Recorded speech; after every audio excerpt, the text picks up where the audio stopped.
नमस्कार दोस्तों, स्वागत है आपका टेक्नो डिफेंस अपडेट पे। तो दोस्तों, आप सबको पता है कि भारत के लिए फ्रांस कितना ज़्यादा इम्पोर्टेंट है और भविष्य में फ्रांस और भारत का जो अलायंस है ये आप सबको और ज़्यादा मजबूत होता हुआ दिखाई देगा। तो इसी सब के चलते फ्रांस के जो डिफेंस मिनिस्टर है तो ये भारत की विजिट के ऊपर आए हैं, जहाँ पर सबसे पहले तो इन्होंने हमारा जो पहला स्वदेशी एयरक्राफ्ट कैरियर यानी कि आईएनएस विक्रांत है उसको विजिट किया। और अब दोनों देशों के बीच में यहाँ पर डिफेंस को लेकर के जो बड़े मुद्दे हैं उनको सुलझाया जाएगा और दोनों देशों के बीच में भविष्य के लिए क्या डिफेंस डील्स हो सकती है तो इसके ऊपर भी बातचीत की जाएगी। लेकिन इन सारे मुद्दों में भारत के लिए सबसे ज़्यादा इंपॉर्टेंट हो जाता है एक जेट इंजन, क्योंकि फ्रांस दुनिया के उन चुनिंदा कंट्रीज में से एक है जो कि खुद से काफ़ी ज़्यादा एफिशिएंट और साथ में टेक्नोलॉजी के हिसाब से रिलायबल और एडवांस जेट इंजन्स को बना सकते हैं। तो भविष्य में भारत हो सकता है कि फ्रांस या फिर यूके के साथ में मिलकर के एक जेट इंजन को बनाए, लेकिन यहाँ पर हमेशा से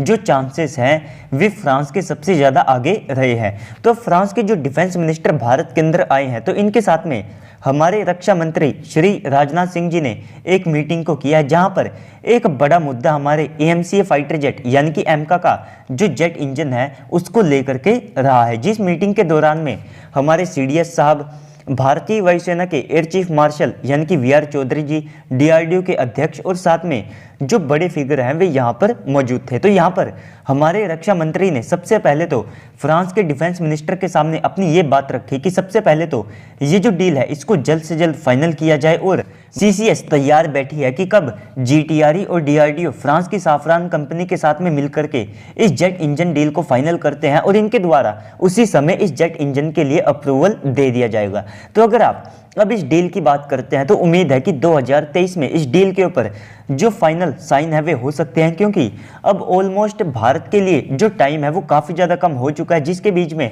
हमने जो नेगोशिएशंस और साथ में डिस्कशन करने थे वे ऑलमोस्ट भारत की साइड से कंप्लीट हो चुके हैं। इसी के साथ में फ्रांस यहाँ पर अब भारत को कहीं ना कहीं अपने जो आईपी राइट्स और साथ में जेट इंजन की जो टेक्नोलॉजी है उसे देने के लिए भी तैयार है। और अगर आप यहाँ पर बात करते हैं कि फ्रांस हमारे लिए कितना ज़्यादा एफिशिएंट पार्टनर हो सकता है, तो फ्रांस भी एक 6th जनरेशन के फाइटर जेट के लिए एक जेट इंजन को डेवलप कर रहा है जो कि एक एडेप्टिव साइकिल जेट इंजन होने वाला है। तो ऐसे में भारत चाहे तो हम 110 से लेकर के 130 किलो न्यूटन का यहाँ पर जो जेट इंजन डेवलप करेंगे तो उसके लिए हम इनके 6th generation fighter jet engine से जो टेक्नोलॉजी है उसे भी बोरो कर सकते होंगे।